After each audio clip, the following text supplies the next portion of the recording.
तुळजापूर विधानसभा मतदारसंघातील माझ्या आदरणीय बंधू आणि भगिनींनो, आपण सर्व माझ्या चिरंजीवांना राणा जगजितसिंह पाटलांना ओळखतात.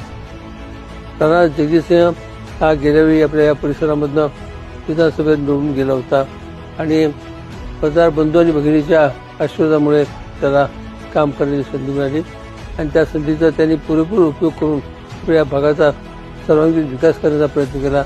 अनेक योजना यशस्वीरित्या या मतदार संघामध्ये आपल्या जिल्ह्यामध्ये आणून त्या जिल्ह्याच्या विकासाला मोठी चालना दिली.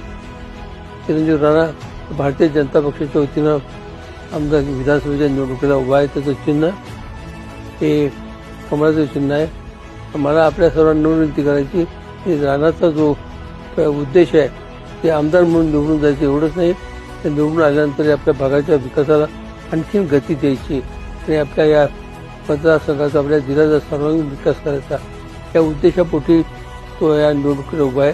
माझी आपल्या सर्वांना नम्र विनंती आहे, त्याला प्रचंड मताच्या इतक्यानं निवडून आमदार म्हणून निवडून द्यावं आणि त्याला आपल्या भागाचा विकास करण्याची, आपल्या सर्वांची सेवा करण्याची संधी द्यावी ही मी विनंती आपल्याला नम्र विनंती करतो आणि आपली रजा घेतो. नमस्कार.